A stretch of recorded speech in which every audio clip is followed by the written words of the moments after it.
네 번째, 뭐 어때? 고작 싸웠을 뿐인데.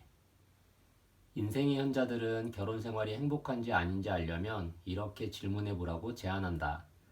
배우자와 대화가 통하는가? 배우자와 무슨 이야기든 할 수 있는가? 혹은 나눌 수 없는 이야기거리가 있는가? 실제로 인생의 현자들이 결혼을 후회한 가장 흔한 경우는 배우자가 대화를 할 수 없는 사람이거나 아예 대화를 하려고 시도조차 하지 않는 사람임을 깨달았을 때라고 한다. 러셀 로고드 85세는 37년간 이어온 결혼 생활에 대해 유쾌하게 이야기했다. 그는 늘 아내와 함께 숨기는 것 없이 활기차고 흥미진진한 대화를 나누려고 노력해왔다. 그는 아직도 매년 만우절이면 아내를 재미있게 해준다. 그의 아내 역시 시도는 하지만 라구드만큼 능숙하지는 않다고 한다. 라구드가 젊었을 때만 하더라도 부부가 마음을 터놓고 이야기를 나누던 시절이 아니었다. 그가 삶에서 얻은 가장 중요한 해답은 그 시절의 답답한 관계를 되풀이하지 않는 것이다. 둘이 앉아서 뭔가 이야기를 한다면 행복한 결혼 생활은 절로 만들어진다네. 마음속에 꾹꾹 담아놓고 폭발할 때까지 기다릴 수는 없지 않나. 신경 쓰이는 일이 있다면 그 문제를 이야기해서 밖으로 꺼내야 해. 화가 될 만한 불씨는 처음부터 끄라는 말이지. 이 사실을 명심하게나 사람을 사귈 때는 나와 대화가 통하는 사람인지 꼭 확인해야 해. 그것을 파악하는 데는 그리 오래 걸리지도 않아. 부부도 마찬가지지. 서로 대화를 할 수 없는 지경까지 간다면 결혼 생활은 불행해질 수밖에 없어. 부부간의 소통을 위해 가장 중요한 일은 무엇일까? 인생의 현자들은 오랫동안 결혼 생활을 유지하고 싶은 부부라면 꼭 필요한 한 가지가 있다고 했다. 바로 갈등 상황에서 대화를 나누는 방법을 익히는 것이다. 특히 싸우는 요령을 터득해야 한다. 결혼 생활에서 싸움은 피할 수 없다. 어떻게 싸우는지가 중요하다. 토라 버넬은 아주 재미있는 사람이다. 흉내낼 수 없는 연륜이 묻어나면서도 위트가 넘치는 그녀의 대답 덕분에 인터뷰가 더없이 즐거웠다. 이 늙은이 머리로 기억해야 할 게 너무 많아. 늙은이들은 뭐든 금방 잊어버리거든. 남편과 나를 합쳐야 간신히 한 사람 머리야. 내가 86이고 남편은 한 살 많지. 내가 할아버지보다 할머니가 훨씬 젊으시네요 하고 농담을 건넸더니 버넬이 대답했다. 당연하지. 결혼한 지 이제 겨우 67년 된 새댁인걸. 버넬에게 젊은 사람들에게 결혼에 대해 들려주고 싶은 이야기를 청하자 부부싸움에 관해 이야기해 주었다. 아무리 가물가물해도 이건 분명하게 말할 수 있지. 싸웠다고 해서 모든 게 끝난 건 아니라고 말이야. 무슨 말인지 알아? 서로 다른 가정에서 자라서 다른 교육을 받은 사람들이 만나 한 집에 사는 게 결혼이야. 설령 종교나 고향이 같다 해도 전혀 다른 두 사람이 사는 거지. 그러니 싸워도 대수롭지 않게 넘겨. 뭐 어때? 고작 싸웠을 뿐인데 하고 말이야. 10분만 지나면 잊을 테니까 나이가 들면 5분도 채 걸리지 않는다니까.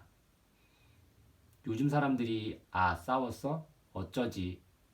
하며 세상이 무너진 듯 군단 말이야. 싸운 건 싸운 거고 할 일은 해야지. 우리 부부는 지금도 일주일에 2번은 싸워. 결혼 생활을 잘 유지하고 싶다면 싸워도 그게 뭐 대수냐는 식으로 넘어가야 해.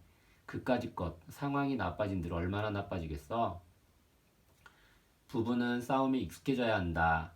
어떤 부부에게는 이 말이 다소 황당하게 들릴지도 모르겠다. 하지만 아무리 싸우지 않는 커플이라고 해도 말다툼은 한다. 말다툼, 논쟁, 의견 차이가 생길 때 어떻게 소통하는가에 바로 백년해로의 비밀이 있다. 인생의 현자들이 싸움 때문에 지치거나 포기하는 지경에 이르기 전에 의견이 맞지 않는 부분을 놓고 대화하는 방법을 찾은 것도 어찌 보면 당연한 일이다. 물론 그 방법이 모두 똑같았던 것은 아니다. 그들이 귀띔해준 잘 싸우는 요령 중 대표적인 몇 가지를 소개한다. 현명하게 싸우는 방법. 첫째, 논쟁을 하다가 문제가 생기면 함께 집 밖으로 나와라. 게일 슈버 75세는 의견이 맞지 않는 상황일 때 장소를 바꾸면 소통하는 데 도움이 된다고 말한다. 살다 보면 늘 이런저런 문제가 생기기 마련이지. 그렇다고 해서 부부관계를 포기할 수는 없는 법 아닌가. 그러니 늘 잊어서는 안 돼. 지금 싸우고 있는 사람이 나와 결혼한, 평생 사랑해야 할 바로 그 사람임을 말이야. 문제를 해결하기 위해서는 지속적으로 노력해야 한다네. 때론 집을 벗어나면 해결할 수 없을 것 같던 문제에 대해 더 편하게 이야기하게 될 때도 있더군. 집에 있으면 문제가 진행 중인 그 장소에 계속 있는 셈이잖아. 그럴 때는 이야기를 할 수 있는 다른 곳에 가는 거야. 공원도 좋고, 카페도 좋고, 다른 곳도 상관없어. 왜 그런지는 잘 모르겠지만 그 방법이 효과가 있더라고. 둘째, 먼저 화를 풀 방법을 찾아라. 그러고 나서 이야기하라. 앙투아네트 와킨스는 글을 쓰는 것이 갈등을 완화하고 문제에 대해 올바르게 논의하는 능력을 길러준다는 사실을 깨달았다.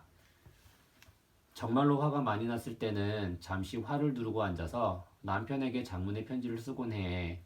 다음날 편지를 읽어보고 버릴지언정 일단 글을 쓴다는 건 꽤 괜찮은 방법이지. 내 안에 쌓인 것들을 배출할 수 있으니까. 배출하는 방법에는 여러 가지가 있겠지만 내 경우에는 글을 쓰는 것이 도움이 되더라고.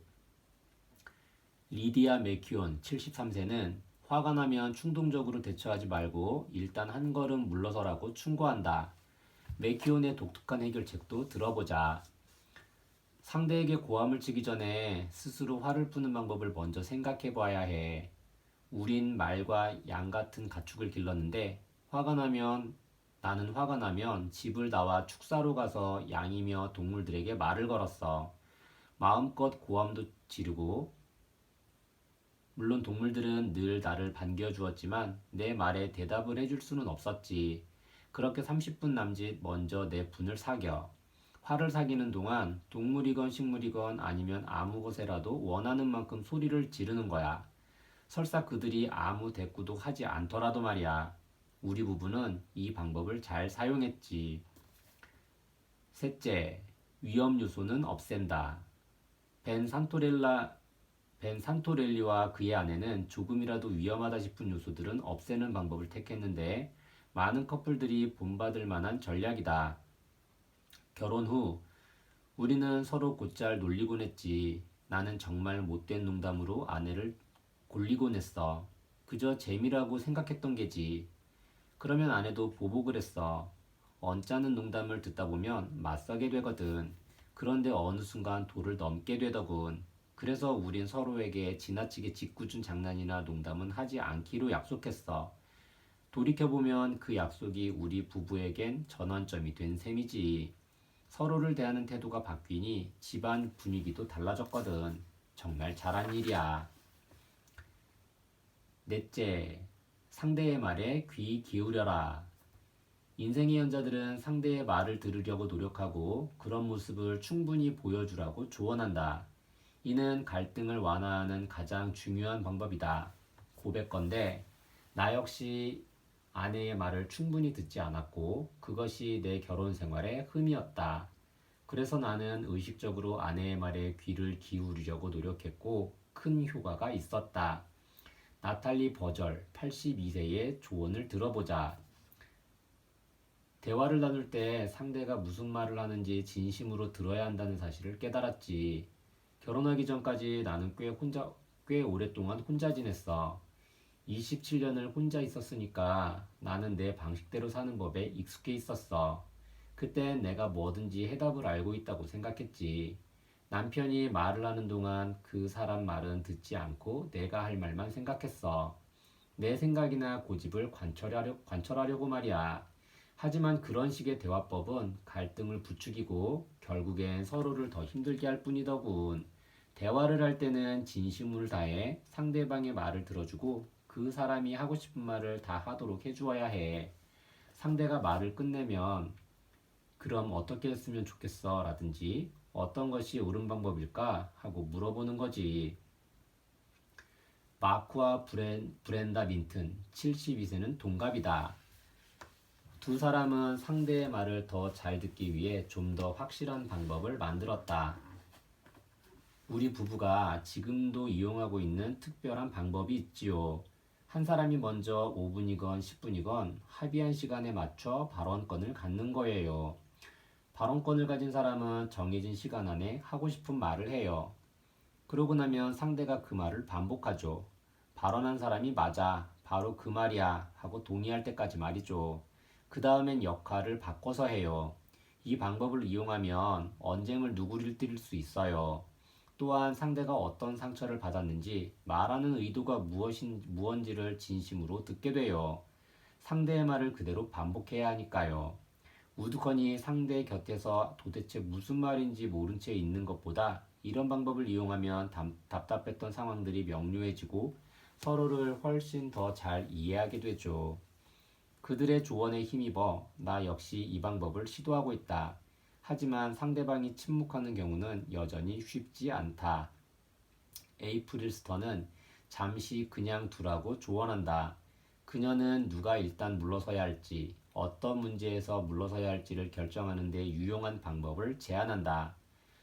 무엇이 중요한 문제이고 그렇지 않은지를 파악하기 위해 더러는 물러서는 것이 필요하지요.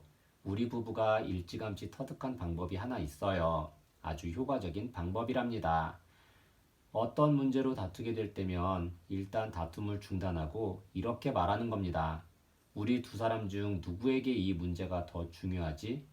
그러고 나면 좀 더 직접적인 이해관계가 있는 사람에게 그 문제를 맡기는 편이 더욱 수월하다는 사실을 깨닫게 돼요. 다섯 번째, 기쁠 때나 슬플 때나.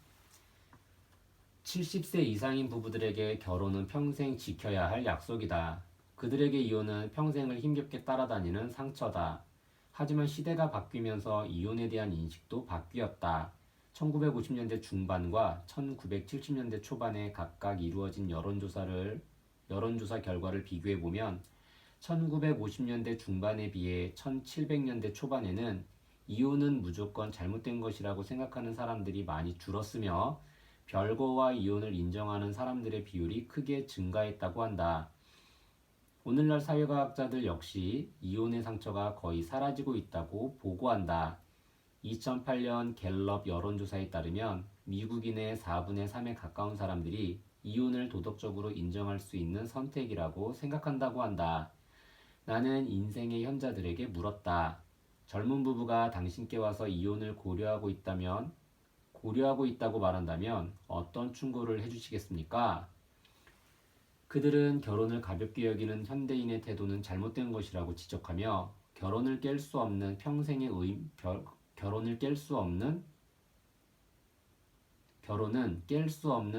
의무라고 강조했다. 물론 결혼에도 여러 종류가 있다. 정신적으로나 육체적으로 학대를 당하는 관계나 배우자가 계속해서 바람을 피우는 상황, 극도의 갈등이나 도저히 해결 기미가 보이지 않는 충돌 상황에서 관계를 유지해야 한다고 생각하는 사람은 아무도 없다. 인생의 현자들이 문제로 여기는 것 역시 이런 극단적인 상황은 아니다. 그들은 오늘날 많은 부부들이 사랑이 식어서 혹은 더 이상 존중받지 못하거나 사소한 문제에서 빚어지는 마찰 때문에 이혼을 선택하는 것을 안타까워한다. 이러한 문제들은 결혼 생활을 잘 유지해야 한다는 신념과 극복하려는 의지가 있으면 충분히 해결할 수 있다고 믿기 때문이다. 이 책에 나오는 인생의 현자들은 대부분 수십 년간 결혼 생활을 해온 사람들이다. 그들은 결혼에서 벗어날 수 있는 선택권이 없다고 믿었기 때문에 그 세월을 견디면서 타협안을 만들고 관계를 개선했으며 결과적으로 나머지 삶을 만족스럽고 온전한 결혼 생활로 보상받았다. 결혼에 대한 인생의 현자들의 입장이 젊은 부부들의 관점과 가장 크게 다른 점은 바로 결혼을 단순히 서로 사랑하는 두 사람의 결합으로만 보지 않는다는 것이다. 그들은 결혼 제도가 지닌 장점과 이익, 그리고 기쁠 때나 슬플 때나 함께하기로 한 서약을 지키는 것을 중요하게 생각한다. 그리고 결혼이 열정이 있는 동안에만 지속되는 두 사람만의 관계가 아니라 존중해야 할 중요한 문화적 약속이라고 믿는다. 설령 잠시 상황이 악화된다 하더라도 말이다. 54년 동안 결혼 생활을 유지해온 아멜리아 캘렌더 76세는 결혼에 충실해야 한다는 신념이 얼마나 중요한지를 들려준다. 순간의 열정, 그 너머 있는 것을 보세요. 삶은 헌신적인 노력으로 일구어 나가야 하는 것입니다. 살다 보면 힘겨운 날도 있고 서로에게 미친 듯이 화날 때도 있어요. 하지만 괜찮습니다. 그게 부부가 함께 헤쳐나가야 할 삶인걸요. 결혼하면서 우리는 서약을 했어요. 우리 부부가 그 서약을 지켜온 것은 우리의 아이들, 또 그 아이들의 아이들에게 결혼의 본보기를 보여주고 싶어서예요. 결혼 생활에 충실했다면 훗날 이렇게 말할 수 있습니다. 우리는 좋은 날도 힘든 날도 함께 해왔어. 좋은 것도 나쁜 것도 다 삶의 조각들이고 그 조각들이 맞춰져 온전한 삶이 만들어지는 거야. 그 삶은 그 무엇과도 바꿀 수 없단다. 결혼 문제에 관해서라면 누구보다 사려 깊은 사람인 마크 민튼 이야기를 돌아가 보자. 마크 민튼 이야기로 돌아가 보자. 마크는 삶에는 반드시 고난도 포함되어야 하며 고난이 없다면 충만한 삶을 살지 않은 것이라고까지 말한다. 그는 오랫동안 함께한 관계에는 기쁨도 고난도 모두 포함되며 그 관계를 유지하기 위해 충실히 노력할 때 헤아릴 수 없이 큰 보상을 받게 된다고 강조한다. 우리 부부 역시 서로 맞지 않아 정말 힘들었던 시기도 있었답니다. 하지만 결혼은 지키고 발전시키기 위해 노력할 만한 충분한 가치가 있습니다. 그러기 위해서는 흔들리지 않는 희망과 헌신이 필요합니다. 어려움을 잘 견디다 보면 고집스레 지킬만 했다는 생각이 드는 날이 올 겁니다. 부부 사이도 마찬가지예요. 밝을 때가 있으면 어두울 때도 있는 법. 좋을 때는 정말 행복하지만 끝이 보이지 않는 어두운 골짜기를 포기하지 않고 지나가야 할 때도 있답니다. 인연을 끊는다는 말은 미래의 모든 가능성을 포기하겠다는 의미입니다. 삶이 버거울 수도 있지요. 하지만 버겁지 않다면 완전한 삶이 아니랍니다. 놀라울 정도로 많은 인생의 현자들이 결혼 생활을 포기하려 했을 때 다시 결혼 생활을 되돌아보기로 결정했고 전환점을 맞이했다고 말한다. 결과적으로 그 결정 덕택에 그들은 수십 년간 행복한 결혼 생활을 유지했고 결과적으로 인연을 끊지 않았다는 사실에 감사하게 되었다. 샌디 허진스 89세는 2차 세계대전이 한창이던 때 결혼했고 결혼 후 남편은 바로 해외로 파병되었다. 남편이 전쟁을 치르는 동안 딸이 태어났고 남편은 1년 반이 지나서야 돌아왔다. 그러나 그 후 그녀의 결혼 생활은 험난했다. 결혼이 끝나 귀향한 남편은 이전과는 완전 다른 사람이 되어 있었어. 참혹했던 전쟁의 기억 때문에 고통스러워하는 남편의 모습은 차마 눈뜨고 보기 힘들 지경이었지. 예전에 그는 늘 행복하게 콧노래를 부르던 쾌활한 사람이었어. 그런데 전쟁을 마치고 집에 돌아와서는 예전의 모습이 온데간데 없이 사라졌지 뭐야. 한밤중에 벌떡 일어나 골목을 서성이기도 했고 늘 악몽에 시달렸어. 남편에겐 삶 자체가 악몽이었지. 우린 서로 다시 적응해야 할 것들이 너무 많아졌어. 내가 젊은 친구들에게 해주고 싶은 말은 바로 전환점에 대해서야. 남편은 귀향 후 줄곧 술을 마셨어. 2차 세계대전을 치르고 돌아온 군인들 대부분이 술을 마신다더군. 전쟁의 끔찍한 기억을 떠올리지 않으려고 말이야. 물론 주정을 한다든지 고약한 술버릇이 있는 건 아니었지만 우리 생활은 암울했지. 그러던 어느 날 밤 남편이 술이 거나하게 취했는데도 계속 술을 마시고 있는 거야. 이전에는 그렇게까지 마시진 않았거든. 더 이상 예전에 그 사람다운 멋진 모습이라곤 찾아볼 수 없는 지경에까지 이른 거지. 그래서 남편에게 말했어. 이 말은 꼭 해야겠어. 당신이 술을 끊지 않으면 내가 집을 나갈 거야. 집을 나가 어디로 가야 할지, 무얼 해야 할지 막막했지만 어떻게든 살 수 있으리라고 생각했어. 그런데 남편이 술을 끊더군. 그래서 나도 우리 결혼을 지키기로 결심했지. 결혼 생활을 저버릴 수도 있었고 실제로 버리기 직전까지 가기도 했지만 말이야.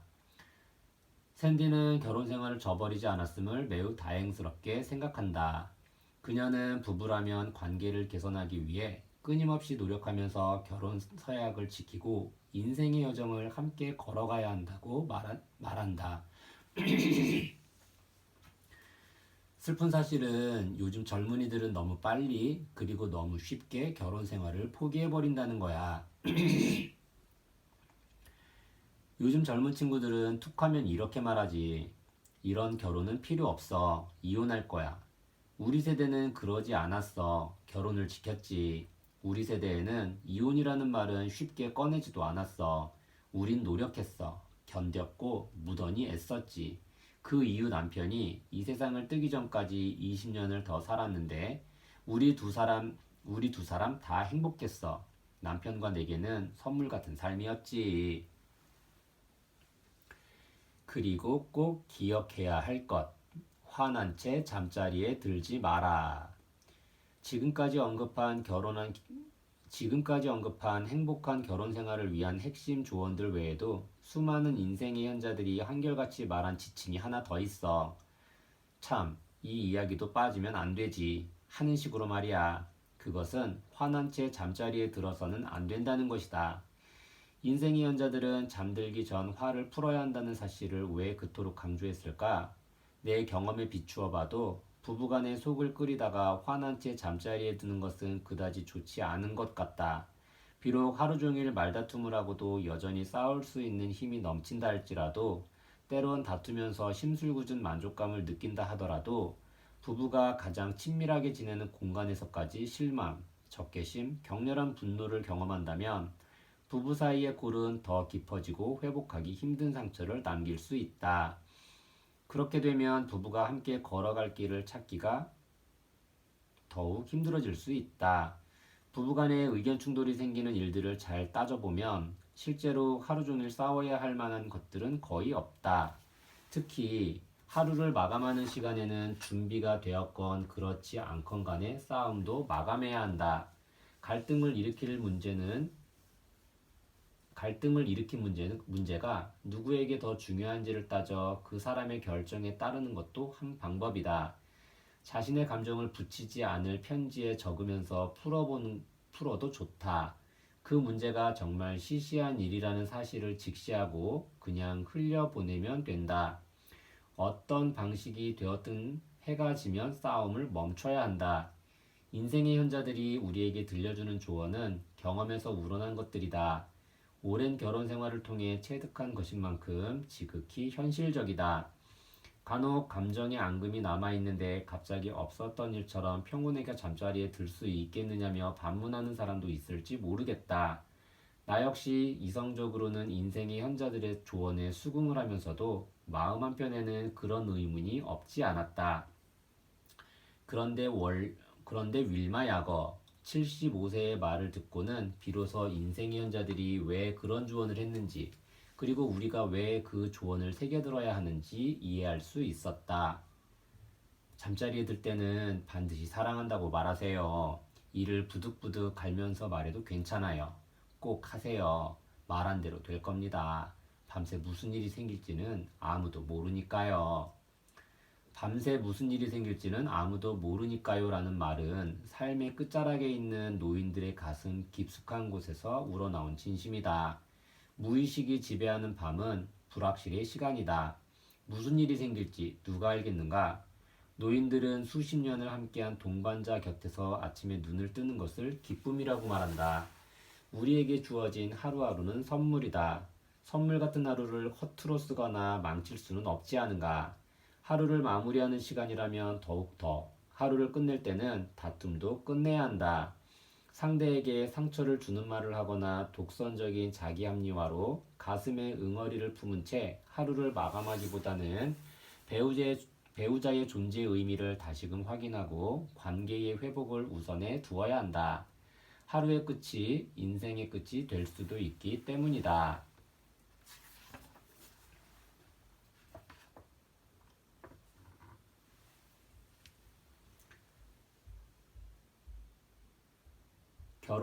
행복한 결혼 생활을 위한 5가지 조언.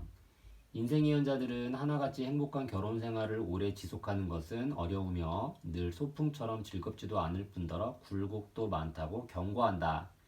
아무리 굳건하게 결혼 생활을 하는 이들일지라도 위협에 맞닥뜨리게 된다. 이 장에서는 좀 더 나은 결혼 생활을 위한 5가지 조언을 제시했다.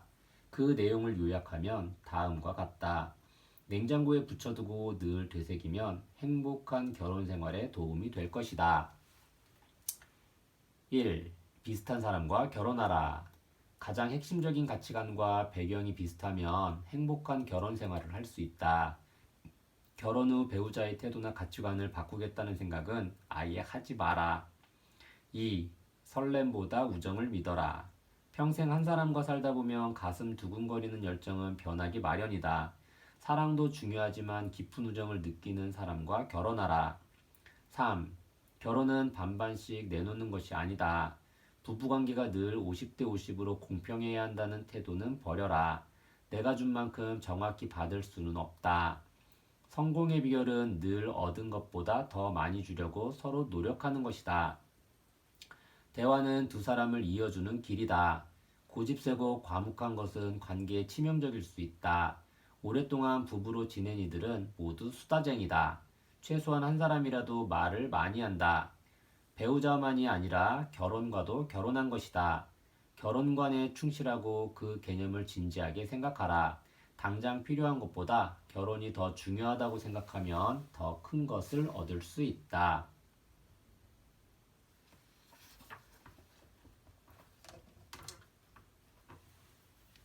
3장 행복하게 맞는 아침 평생 하고픈 일을 찾아가는 법.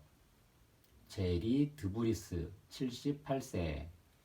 10대 시절 나는 학교에 있는 시간을 제외하고 일주일 내내 농장 일을 했다네. 물론 학교 가기 전에도 다녀와서도 일을 했지. 새벽 4시에 일어나 소 젖을 짜고 가축들 사료를 주는 걸로 하루를 시작했다네. 아침 7시 반이 되면 학교에 갔다가 3시 반에 수업이 끝나면 통학버스를 타고 집에 와서 다 어두워질 때까지 농장 일을 했어. 아마 그때 자네는 학교도 들어가기 전일걸. 난 고된 노동이 어떤 건지 일찍 깨달았지. 10대에 이런 교훈을 얻는 건 정말 값진 일이라고 생각해. 노동은 형벌이라는 관념은 원초적인 것인지도 모른다. 선악과를 먹은 후 아담과 이브는 노동이 없던 낙원에서 현실 세계로 쫓겨났다. 신은 그들을 내쫓으며 이렇게 말했다.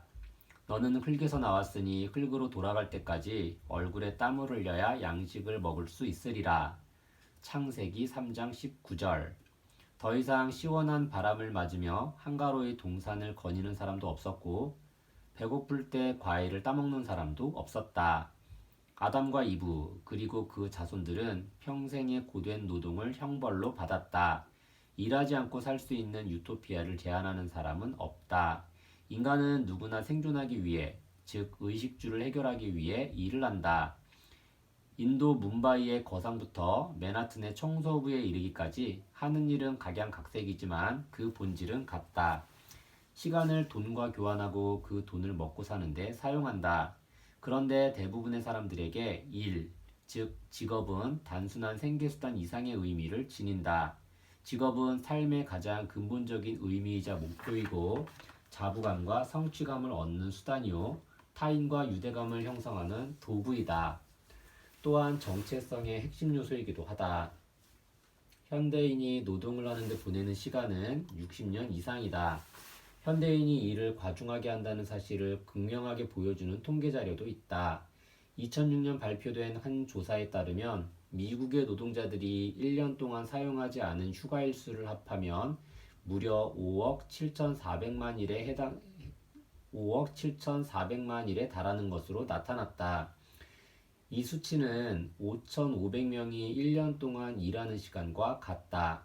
노동자들은 일반적으로 1년에 약 1,800시간을 직장에서 보내며 초과 근무나 부업을 하는 경우도 있다. 과거와는 달리 대부분의 현대인들에게는 평생이 보장되는 직장이 없다. 성인이 된 이후 죽을 때까지 평균 5번 이상은 직업을 바꾼다. 좋아하고 의미 있는 일을 찾는 것은 젊은 사람들에게는 물론 대다수 사람들에게 일종의 모험이 되었다. 직업에 만족하지 못하거나 실증을 느끼면 언제라도 직업을 바꾸며 은퇴 후에도 제2의 직업을 노리기도 한다. 지그문트 프로이트는 인간 행복의 토대를 이루는 것은 사랑과 일이라고 했다. 앞장에서 이미 사랑에 관한 조언은 살펴보았으니 여기서는 일에 관해 생각해보자. 이 책을 위해 우리가 만난 현자들의 직장생활 경력을 모두 합하면 약 5만 년에 달한다. 그들은 우리가 상상할 수 있는 거의 모든 종류의 일을 했다.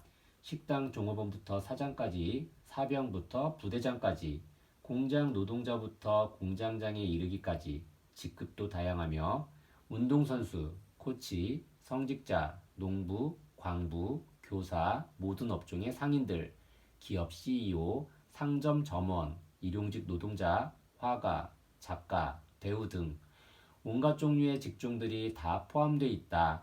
이처럼 다양한 직업들은 그들이 살아온 지난 세기 사회상을 반영한다. 다채로운 그들의 직업만큼이나 그들이 걸어온 길도 다양하다. 외골수로 한 곳에서만 수십 년을 일한 이들도 있고 직장을 여기저기 옮겨 다닌 이들도 있으며 아예 업종을 바꾼 이들도 있다. 또 실직과 고용의 상태를 오락가락한 이들도 있고 양육이나 기타 문제로 직장을 잠시 쉬었던 이들도 있다. 예술이나 정치 활동에 필요한 비용을 충당하느라 평생 파트타임 일만 해온 이들도 있다. 자신의 직업을 진심으로 사랑했던 이도 있고 그런 데는 신경 쓰지 않고 묵묵히 일만 해온 이도 있으며 직업을 통해서 뒤늦게야 삶의 행복을 찾은 이도 있다. 이처럼 다양한 경험을 지닌 인생의 현자들이 들려준 의미 있고 만족스러운 직업을 찾기 위한 조언을 5가지로 정리했다. 여섯째, 즐거움이 최고의 보상이다. 1000명에 달하는 현자들로부터 직업에 관한 이야기를 듣고 난 후 나는 내가 가르치는 학생들이 가장 중대한 삶의 목표는 큰 돈을 버는 것이라고 말할 때마다 몹시 민망하고 부끄러웠다. 교수로서 듣기에 학생들의 목표는 슬프도록 획일적이었다. 저는 철학을 정말 좋아하지만 경영 쪽에 아무래도 전망이 있는 것 같아요. 그래서 경영을 배워볼까 해요. 혹은 저는 요리를 좋아하지만 요리로는 먹고 살기 힘들 것 같아요. 그래서 의예과를 택했어요. 이처럼 훌륭한 교사, 사회운동가, 예술가 등 무엇이든 될 수 있는 전도 유망한 수많은 젊은이들이 오로지 돈벌이를 목표로 전공을 택하고 모든 관심을 접어두고 취업 준비에 매달리며 임금과 보너스의 유혹에 굴복해 직장을 선택한다. 내가 만난 인생의 현자들은 이렇게 천편일률적인 직업 방식의 문제를 제기한다. 수명을 거의 다 누리고 생의 끝에 서 있는 그들의 눈에는 그런 선택이 가져올 결과가 훤히 보이기 때문이다.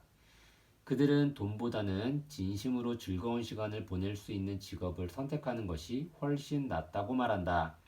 그렇다고 그들이 누구나 배고픈 예술가가 되어야 한다고 주장하는 것은 결코 아니다. 다만 그들은 물질적 보상 때문에 직업을 선택한 사람들은 언젠가 삶을 되돌아보며 내가 뭘 하고 살았지? 하고 회한 어린 자문을 하게 된다는 사실을 경험으로 알고 있을 따름이다. 누구나 먹고 살려면 돈을 벌어야 한다. 하지만 인생의 현자들은 주말이나 휴가만 목을 빼고 기다리는 삶보다는 돈을 조금 덜 받아도 좋으니 즐길 수 있는 일을 하는 것이 훨씬 더 바람직하다고 강조한다.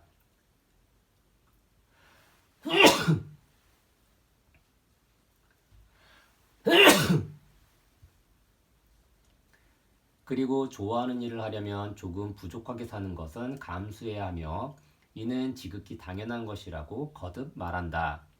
윌리 브래드필드 83세는 매우 건강한 사람이다. 평생 운동을 한 사람답게 박력이 넘친다. 그는 운동과 관련된 직업을 예로 들었지만 그의 말은 모든 분야의 직업에 해당되는 내용이었다. 난 말이야, 고등학교 다닐 때 축구, 농구, 야구 할 것 없이 운동이라는 운동은 다 했어. 대학도 체육 특기생으로 들어갔지. 대학 졸업 후 나는 여러 학교들을 다니며 코치직을 맡았고 마침내 대학에서 코치 겸 감독 자리를 맡게 되었어. 그리고 30여 년간 대여섯 개 대학을 거치면서 그 일을 했지. 내가 좋아서 한 일이지 돈 때문에 한 건 아니었어. 젊은 친구들에게 이 말을 꼭 해주고 싶네. 사랑하는 일, 잘할 수 있는 일, 행복한 일을 찾게. 돈 때문에 직업을 선택해서는 안 되네. 나는 돈은 얼마 벌지 못했어. 30년 동안 내가 얼마를 벌었는지 말하면 다들 못 믿을걸. 가장 중요한 건 말이야. 무조건 사랑하는 일, 매일 하고 싶어 설레는 일을 직업으로 삼는 거지. 에스더 브룩셔, 77세는 다양한 일들을 해왔고 지난 20년 동안 자원봉사 프로그램을 지휘했다. 그녀는 이 일을 통해 이루 말할 수 없는 만족감을 느꼈다. 일 자체가 그녀의 가치관과 맞았기 때문이다. 재능이 많은 에스더는 다른 직장에서 훨씬 더 많은 돈을 벌 수도 있었다. 하지만 그녀의 생각은 달랐다. 손녀들이 이런 말을 합디다. 할머니, 난 돈을 아주 많이 벌 거야. 돈이 제일 중요해. 전 그 아이들에게 이렇게 말했죠. 그 돈을 벌기 위해 일하면서 네가 행복해야 한다는 점만 명심하렴. 억만금을 번다 해도 행복하지 않다면 그 일을 즐길 수가 없거든. 생각해보렴. 매일 아침에 일어나 그 일을 해야 한다는 사실을. 한 가지 목표를 정했으면 그 목표에 다른 가치들도 포함되어 있는지 잘 살펴야 합니다. 그러면 나머지는 저절로 될 테니까요. 어떤 인생의 현자들은 시간과 돈 사이의 균형을 잘 맞추어야 한다고 충고한다. 돈에 연연하지 않는다면 파트타임 일을 하면서 진정으로 중요한 것을 누릴 수도 있다. 어느 날 갑자기 일하는 시간이 줄어들고 여가 시간이 늘었다고 상상해보라. 내가 만난 인생의 현자들 중에는 생활비를 확 줄이고 집은 사는 대신 세를 얻고 남들을 따라하느라 사들이던 값비싼 물건들을 사지 않고 살기로 결정한 사람들도 있다. 케빈 테트리얼트는 60대이지만 여전히 의욕적으로 일하고 있다. 그는 현재 지역 급식시설에서 관리직을 맡고 있으며 자신의 일을 사랑한다. 지금껏 해온 일 중 최고죠. 사람들과 함께 할 수 있는 직업이니까요. 나는 사람들을 좋아하거든요. 이익만 추구하는 세상의 흐름과는 동떨어진 일이기도 하고요. 그러다 보니 압박이나 스트레스도 없지요. 그가 직업에 만족할 수 있는 이유 중 하나는 제대로 된 정규직을 포기했기 때문이다. 파트타임으로 일한 지 꽤 오래되었지요. 이런 식으로 일하는 것은 내가 추구하는 삶을 실현하는데 정말 중요합니다. 다른 사람들에게도 추천하고 싶어요.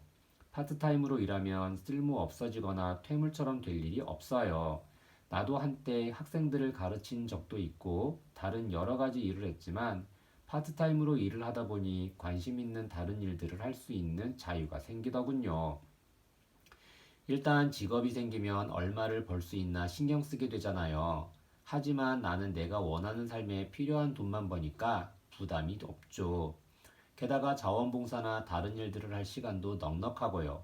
책 제목 같지만 꼭 이렇게 말하고 싶네요. 사랑하는 일을 하라. 돈은 자연히 따라올 것이다.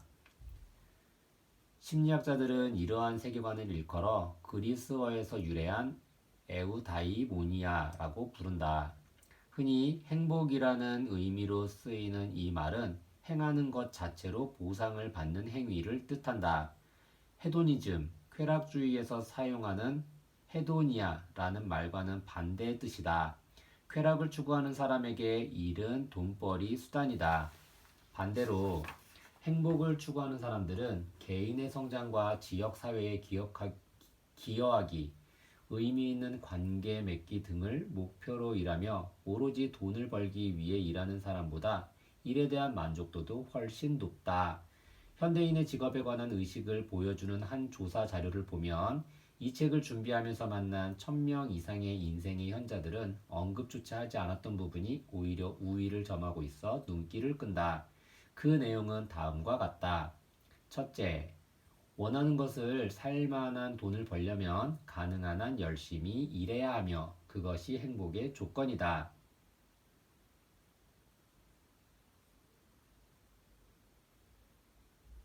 둘째, 최소한 주변 사람들만큼 살아야 하며 가능하다면 그들보다 부유해야만 진정으로 성공한 것이다. 셋째, 미래의 권력을 얻기 위해 직업을 구해야 한다. 이처럼 오늘날 대부분의 사람들은 인생의 현자들 가운데 단 한 명도 언급하지 않았던 바로 그 이유와 목표 때문에 직업을 구하고 일을 한다. 조이스 캐시어스 79세는 다음과 같은 이야기를 들려주었다. 주변을 돌아보면 나보다 부유하고 뛰어난 사람들이 있기 마련이지. 그러니까 외적인 보상을 목표로 일을 한다면 언젠가는 좌절할 수밖에 없다네. 사람이란 늘 자신보다 더 많은 것을 가진 사람과 비교하기 마련이거든. 하지만 일에서 얻는 만족감이나 즐거움을 목표로 한다면 분명 성공할 수 있다네. 그런 일을 찾고 계속 그 일을 하는 것보다 더 큰 축복은 없으니까 말이야. 인생의 현자들의 충고는 분명하다. 하고 싶은 일이 있는데 수입이 줄어들까봐 걱정된다 해도 일단 하고 싶은 일을 하라는 것이다. 여기에 필요한 방법까지 세세하게 알려주는 책은 없다. 하지만 잘 따져보라. 20대부터 일을 한다면 40년 혹은 그 이상을 하루에 8시간 이상, 1년에 48주 이상 48주를 일해야 한다. 금전적 이익만으로는 지루하고 실증나는 일을 하느라 잃어버린 세월을 보상받을 수 없다. 마지막으로 모르간 그랜디슨 76세의 조언을 소개한다. 아직도 일의 즐거움보다 돈이 더 중요하다고 논쟁 중인 사람들이 있다면 모르간의 말을 눈에 잘 띄는 곳에 붙여놓길 바란다. 사람들이 시간당 얼마를 버는지에만 관심을 쏟는 건 문제야. 나는 이렇게 말하고 싶다네. 행복하지 않다면 당장 그 일을 그만두십시오. 나는 사람들이 시간당 얼마를 버는지에는 관심이 없다네.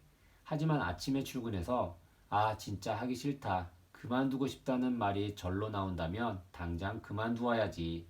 이제야 재미있는 일을 찾았군 하는 말이 절로 나올 때까지 눈과 귀를 열고 그런 일을 찾아야 하고, 그러고 나서 자신에게 또 가장 소중한 사람에게도 말하는 거야.